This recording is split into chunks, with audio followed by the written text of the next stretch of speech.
ವರ್ಷಾಚರಣೆಗೆ ರಾಜ್ಯಾದ್ಯಂತ ಭರ್ಜರಿ ಸಿದ್ಧತೆಗಳು ನಡೀತಾ ಇದೆ. ನೂತನ ವರ್ಷವನ್ನು ಬರಮಾಡಿಕೊಳ್ಳೋಕೆ ಸಾಂಸ್ಕೃತಿಕ ನಗರಿ ಮೈಸೂರು ಸಜ್ಜಾಗಿದೆ. ಇನ್ನೇನು ಕೆಲವೇ ಗಂಟೆಗಳು ಬಾಕಿ ಇದೆ ಹೊಸ ವರ್ಷಕ್ಕೆ. ಯಾಕಂದ್ರೆ ಬಹಳ ದೊಡ್ಡ ಮಟ್ಟದಲ್ಲಿ ಸೆಲೆಬ್ರೇಷನ್ ಮಾಡಲಿಕ್ಕೆ ಕಾಯ್ತಾ ಇದ್ದಾರೆ ಜನ. ಅದರಲ್ಲೂ ಮೈಸೂರು ನಾರ್ಮಲ್ ಆಗಿ ನೋಡೋಕೆ ಬಹಳ ಅದ್ಭುತವಾಗಿರುತ್ತೆ. ಈಗಂತೂ ಕೇಳಬೇಕಾ, ಇನ್ನೂ ಅತ್ಯದ್ಭುತವಾಗಿ ಕಂಗೊಳಿಸ್ತಾ ಇದೆ. ಅರಮನೆ ಅಂಗಳದಲ್ಲಿ ರಾತ್ರಿಗೆ ಪೊಲೀಸ್ ಬ್ಯಾಂಡ್ ಇರುತ್ತೆ. ರಾತ್ರಿ 11:59ರಿಂದ 12:15 ಸಂಭ್ರಮಕ್ಕೆ ಸಿದ್ಧತೆ ಮಾಡಿಕೊಳ್ಳಲಾಗಿದೆ. ಮಾಗಿ ಉತ್ಸವ ಕೂಡ ನಡೀತಾ ಇದೆ. ಆಮೇಲೆ ಫ್ಲವರ್ ಶೋ ಕೂಡ ಇದೆ. ಅಲ್ಲಿ ತರೇವಾರಿ ಹೂಗಳ ಪ್ರದರ್ಶನ ಮಾಡಿದ್ದಾರೆ. ಜನ ಕೇಳಬೇಕಾ, ಅದರಲ್ಲೂ ದೇಶ ವಿದೇಶಗಳಿಂದ ಜನ ಸಾಗರೋಪಾದಿಯಲ್ಲಿ ಬರ್ತಾ ಇದ್ದಾರೆ. ತುಂಬಿ ತುಳುಕ್ತಾ ಇದೆ ಪ್ಯಾಲೇಸು. ಜೊತೆಗೆ ನೋಡಿ, ಮೊನ್ನೆ ಒಂದು ಅಹಿತಕರ ಘಟನೆ ಆಯಿತು. ಅದರ ಮಧ್ಯೆ ಕೂಡ ಜನರು ಈಗ ಅಲ್ಲಿ ಸಂಭ್ರಮವನ್ನು ಪಡ್ತಾ ಇದ್ದಾರೆ. ಮೈಸೂರು ಅರಮನೆ ಅಂಗಳದಲ್ಲಿ ಈಗ ಜನಸಾಗರವೇ ಹರಿದು ಬರ್ತಾ ಇದೆ. ಕಟ್ಟುನಿಟ್ಟಿನ ಕಟ್ಟೆಚ್ಚರವನ್ನು ಕೂಡ ವಹಿಸಿದ್ದಾರೆ. ಹೆಚ್ಚಿನ ಪೊಲೀಸ್ ಬಿಗಿ ಭದ್ರತೆಯನ್ನು ಕೂಡ ಕೈಗೊಳ್ಳಲಾಗಿದೆ. ಜನ ಸೇರುವ ಸ್ಥಳದಲ್ಲಿ ಸಿಸಿ ಕ್ಯಾಮೆರಾವನ್ನು ಅಳವಡಿಸಿ ಭದ್ರತೆ ಕೈಗೊಂಡಿದ್ದಾರೆ. ಇನ್ನು ರಾತ್ರಿ 7:30ರಿಂದ ಚಾಮುಂಡಿ ಬೆಟ್ಟಕ್ಕೆ ಭಕ್ತರಿಗೆ ನಿರ್ಬಂಧವನ್ನು ವಿಧಿಸಲಾಗಿದೆ.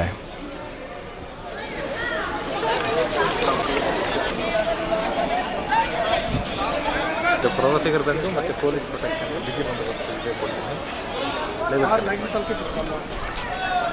ಇನ್ನು ಹೇಗೆಲ್ಲ ಸಿದ್ಧತೆ ಮಾಡಿಕೊಳ್ಳಲಾಗ್ತಾ ಇದೆ, ಭದ್ರತೆ ಹೇಗಿದೆ, ನಮ್ಮ ಪ್ರತಿನಿಧಿ ಪುನೀತ್ ಒಂದು ವಾಕ್ಥ್ರೂ ಮಾಡಿದ್ದಾರೆ, ನೋಡೋಣ. ಸಾಂಸ್ಕೃತಿಕ ನಗರಿ ಮೈಸೂರಿನಲ್ಲಿ ಹೊಸ ವರ್ಷವನ್ನು ಬರಮಾಡಿಕೊಳ್ಳಿಕ್ಕೆ ಈಗಾಗಲೇ ಸಕಲ ರೀತಿಯಾದಂತಹ ಸಿದ್ಧತೆಯನ್ನು ಮಾಡಿಕೊಳ್ಳಲಾಗ್ತಾ ಇದೆ. ಮೈಸೂರಿನ ಪ್ರವಾಸಿ ತಾಣಗಳೆಲ್ಲವೂ ಕೂಡ ಪ್ರವಾಸಿಗರಿಂದ ತುಂಬಿ ತುಳುಕ್ತಾ ಇದ್ದೇವೆ. ಜೊತೆಗೆ ಹೊಸ ವರ್ಷ ಇರತಕ್ಕಂಥ ಒಂದು ಹಿನ್ನೆಲೆಯಲ್ಲಿ ಮೈಸೂರಿನ ಹೋಟೆಲ್ಗಳಿರ್ಬೋದು, ಕ್ಲಬ್ಬು, ಪಬ್ಗಳು ಇವೆಲ್ಲವೂ ಕೂಡ ಅದ್ಧೂರಿಯಾಗಿ ಈ ಒಂದು ನ್ಯೂ ಇಯರ್ ಸೆಲೆಬ್ರೇಷನ್ ಅನ್ನು ಮಾಡಲಿಕ್ಕೆ ಸಿದ್ಧತೆಯನ್ನು ಮಾಡಿಕೊಳ್ಳಲಾಗ್ತಾ ಇದೆ. ಇನ್ನು ಪ್ರಮುಖವಾಗಿ ನಾವು ಗಮನಿಸ್ತಕ್ಕಂಥದ್ದು ಮೈಸೂರಿನ ಅರಮನೆಯ ಆವರಣದಲ್ಲಿ ನಾವಿದ್ದೇವೆ.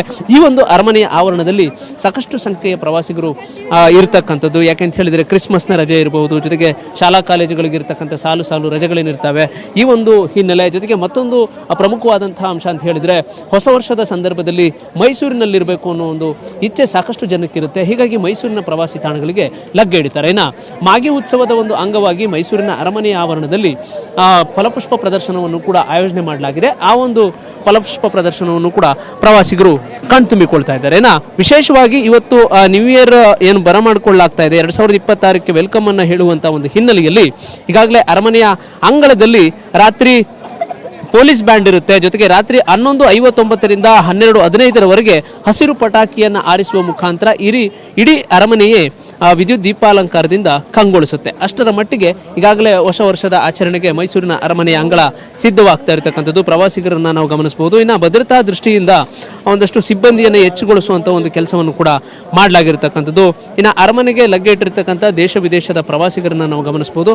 ಈ ಒಂದು ಹಿನ್ನೆಲೆಯಲ್ಲಿ ಈಗ ಮೊನ್ನೆ ಅರಮನೆಯ ಮುಂಭಾಗದಲ್ಲಾದಂತಹ ಒಂದು ದುರ್ಘಟನೆ ಏನಿತ್ತು, ಹೀಲಿಯಂ ಗ್ಯಾಸ್ ಸಿಲಿಂಡರ್ ಬ್ಲಾಸ್ಟ್ ಆದಂತಹ ಒಂದು ಸಂದರ್ಭ ಏನಿತ್ತು, ಇದರಿಂದಾಗಿ ಪೊಲೀಸರು ಎಚ್ಚೆತ್ತಿದ್ದಾರೆ. ಹೀಗಾಗಿ ಬರುವಂತಹ ಪ್ರವಾಸಿಗರೆಲ್ಲರನ್ನು ಕೂಡ ತಪಾಸಣೆ ಮಾಡ್ತಕ್ಕಂಥದ್ದು, ಅವರ ವಸ್ತುಗಳೇನಿರ್ತವೆ ಅಂದರೆ ಲಗೇಜ್ಗಳೇನಿರ್ತವೆ ಅದನ್ನೆಲ್ಲವನ್ನು ಕೂಡ ಸ್ಕ್ಯಾನ್ ಮಾಡ್ತಕ್ಕಂಥದ್ದು ಇರ್ಬೋದು. ಇದನ್ನೆಲ್ಲವನ್ನು ಕೂಡ ಮಾಡಲಾಗ್ತಾ ಇರ್ತಕ್ಕಂಥದ್ದು. ಅದು ಕೇವಲ ಅರಮನೆ ಮಾತ್ರವಲ್ಲ, ಚಾಮುಂಡಿ ಬೆಟ್ಟ ಇರಬಹುದು, ಜೊತೆಗೆ ಮೃಗಾಲಯ ಇರಬಹುದು, ಮೈಸೂರು ಅರಮನೆ ಇರಬಹುದು, ನಂಜನಗೂಡಿನ ನಂಜುಂಡೇಶ್ವರ ಸ್ವಾಮಿ ದೇವಾಲಯ ಇರಬಹುದು, ಇದನ್ನೆಲ್ಲವನ್ನು ಕೂಡ ಈ ಎಲ್ಲ ಭಾಗಗಳಲ್ಲೂ ಕೂಡ ಹೆಚ್ಚಿನ ಪೊಲೀಸರನ್ನ ನಿಯೋಜನೆ ಮಾಡ್ತಕ್ಕಂಥ ಕೆಲಸ ಆಗಿರ್ತಕ್ಕಂಥದ್ದು. ಆ ಮೂಲಕ ಎಲ್ಲಿಯೂ ಕೂಡ ಪ್ರವಾಸಿಗರಿಗಾಗಲಿ ಮತ್ತು ಭದ್ರತೆಗಾಗಲಿ ಎಲ್ಲಿಯೂ ಕೂಡ ತೊಂದರೆ ಆಗದ ರೀತಿಯಲ್ಲಿ ಒಂದು ಜವಾಬ್ದಾರಿಯನ್ನು ತೆಗೆದುಕೊಳ್ಳುವಂಥ ಕೆಲಸ ಕೂಡ ಆಗಿರ್ತಕ್ಕಂಥದ್ದು ನಾವು ಗಮನಿಸಬಹುದು.